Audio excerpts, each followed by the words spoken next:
Hello students, ये chapter 12 electricity 10th science. इसमें मैं आपको आज रेजिस्टेंस से रिलेटेड जितने भी टर्म्स हैं, किन फैक्टर पर रेजिस्टेंस डिपेंड करता है, उनके बारे में बताना चाहता हूँ। R is equal to rho L by A. Rho होती है resistivity, R resistance, L length, A is the area of cross section. Effect on resistance, यानी कि रेजिस्टेंस पर क्या इफेक्ट पड़ेंगे। If length is doubled by stretching, यानी कि खींच कर अगर उसको डबल किया जाए। If length is doubled by folding over it, या उसके ऊपर फोल्ड करके उसको डबल किया जाए। तो कैसे करेंगे इसको। Case A, R is equal to rho L by A, equation 1 होगी हमारी। अब आपको दिखाई दे रहा है कि ये जो है एक वायर है जिसकी लेंथ है L और थिकनेस इसमें दिखाई दे रही है जिसका एरिया है A, ओरिजिनल है। अब इसको स्ट्रेच करेंगे तो डबल हो जाएगी, and when we double it area become half. If length is doubled, A is equal to A by 2 and area become half and length is doubled. Now put the value of A and L in equation 1, we get rho R dash, यानी कि new resistance है रो 2L, L की जगह 2L आ गया, और area जो है A by 2 is equal to rho, ये रेसिप्रोकल के ऊपर गया 4L by A equal to 4 multiply by rho L by. Rho L by A क्या होता है, ऊपर हमने देखा था rho L by equal to are.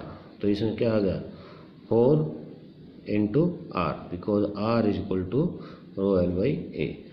Are dash यानी कि new resistance is equal to 4R। Conclusion क्या निकला। Conclusion, if resistance is doubled by stretching, new resistance become 4 times larger. If length is tripled, it become 9 times larger. Case B, इसमें क्या है R rho L by A same, ये length है L original, it is length इसकी doubled by folding, A is equal to 2A, area become double and length is reduce to half. अब इसको हमने इसके ऊपर फोल्ड किया है तो ये थिकनेस बढ़ गई, इसका मतलब है एरिया डबल हो गया और लेंथ हो गई L। Now put the value of L in equation 1, we get R dash is equal to rho L by 2 और divide by 2A। Rho L by 4A is equal to 1 by 4 multiply by rho L by A 1 by 4। मैंने इसको अलग निकाल लिया और क्या रह गया rho L by A is equal to 1 by 4 into R, because R is equal to L by A. R dash in new resistance क्या होगा R बाई 4। कंक्लूजन क्या है, if resistance is doubled by stretching, new resistance is, या stretching नहीं folding आएगा, folding new resistance become R by 4 times. If length is tripled, 3 fold कर दिए जाएं तो resistance become R by 9 time, यानी कि रेजिस्टेंस कम हो जाएगा। अब आगे आता है रेजिस्टेंस इन कॉम्बिनेशन।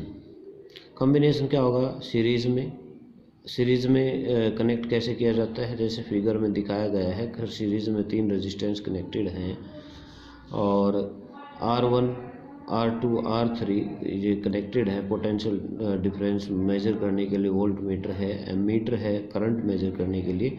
तो टोटल रेजिस्टेंस कैसे कैलकुलेट करते हैं, total resistance in series R1 plus R2 plus R3, hence resistance is 6। Resistance in parallel, RP 1 by R1 plus R2, ये R1, R2, R3 3 रेजिस्टेंस हैं। टोटल रेजिस्टेंस पैरेलल में आपने derive किया था formula 1 by RP is equal to 1 by R1, R2, R3। तो अब क्या होगा 1/2, 1/2, 1/2, it is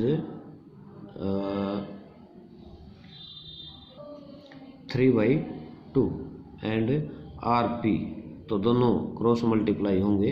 क्रॉस मल्टीप्लाई होने के बाद क्या होगा, ये रेसिप्रोकल हो जाएगा। 3/2 is now 2/3, it is 0.6 ohm. Now look at the figure, triangle shaped, carefully, two terminals are A and B. If each resistance is 2 ohm, then find the total resistance। तीन resistance है, 2 ओम है। अब हमें यहाँ पर खासकर चेक करना है कि टर्मिनल कहाँ है। टर्मिनल A एंड B, इन दोनों के बीच में एक रेजिस्टेंस है। इसके अलावा कौन सी साइड बचती है, ये 2 साइड हैं। तो एक्चुअल में क्या है, ये सिंगल पाथ है, ए से बी तक इकट्ठा यहाँ तक ट्रैवल होकर आता है।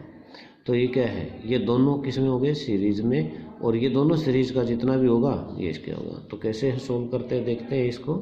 R1 and R2 are in series, so R1 R2 2+2 series में ऐसे ही जोड़ते हैं। R1 और जो R3 है वो इन दोनों के पैरेलल है, यानी कि 4 के पैरेलल है 2। रेजिस्टेंस इन पैरेलल क्या होगा, 1/4 plus 1/2, 3/4। Resistance in parallel reciprocal हो जाएगा 4/3, 1/1.3 ohm. Look at the figure carefully, 2 terminals A and B, each of 2 ohm, then find total resistance. अब फिगर दिया गया है, अब रेक्टेंगुलर शेप में रेजिस्टेंस लगा हुआ है AB, रेजिस्टेंस 2, रेजिस्टेंस 3, रेजिस्टेंस 4, ये किस शेप में है, रेक्टेंगुलर शेप में है। तो चारों 2-2 ओम के हैं।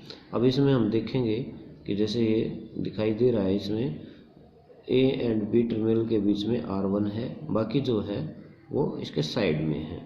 तो 2, 3 एंड 4 जो रेजिस्टेंस है ये किस में है, सीरीज में है। तो तीनों सिंपली जुड़ जाएंगे।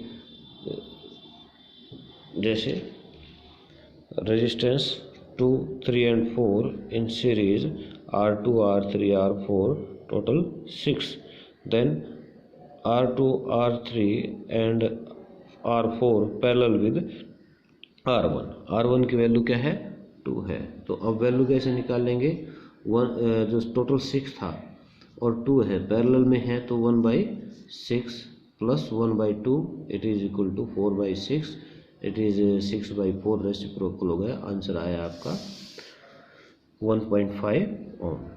अब फिगर को देखें, 2 टर्मिनल सेम हैं A एंड B, उनको क्योंकि किसी भी इलेक्ट्रिकल अप्लायंस के 2 ही टर्मिनल होते हैं। रेजिस्टेंस 2 ओम, तो फाइंड टोटल रेजिस्टेंस, सब का टोटल है।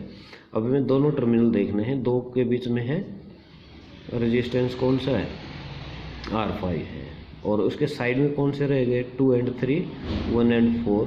सो 2 एंड 3 सीरीज में है, तो टोटल 4 हो गया। 1 एंड 4 भी सीरीज में है, तो टोटल रेजिस्टेंस इनका कितना हो गया, 4। R1, R4, R3, R2 ये पैरेलल में किसके हो गए, 1, यानी कि 4, 4 और जो R5 है इसका रेजिस्टेंस है 2 ओम, ये पैरेलल में हो गए। तो इनको पैरेलल में कैसे जोड़ते हैं, 1/4 plus 1/4 plus 1/2, 4/4 equal to 1 ohm. अब आपने देखा होगा ohm's law, V is equal to IR, I क्या हो जाएगा, V/R, R is equal to V/I। Power की फार्मूला क्या होता है, V इंटू I, और V is equal to IR, जैसे ऊपर हमने देखा था। तो अगर इसमें हम V की वैल्यू पुट करेंगे तो IR होगा, तो पावर क्या हो जाएगी, I² R, और P is equal to V into I, same, उसमें अगर I की वैल्यू रखेंगे तो V/R होती है। तो पावर की फार्मूला क्या होगा, V² R। अब है Joule's law of heating, H is equal to v into I into T. इसके ऊपर भी ओम्स लॉ अप्लाई कर देंगे, वी ओ आई की वैल्यू रखेंगे, v की वैल्यू आई आर, तो हीट का फार्मूला हो जाएगा आई स्क्वायर आर टी। और h is equal to v into V by R into T is equal to V square divide by R into T. अगर आप इन सब फार्मूले के ऊपर ध्यान देंगे तो आप सभी न्यूमेरिकल्स सॉल्व कर सकते हैं। Thank you.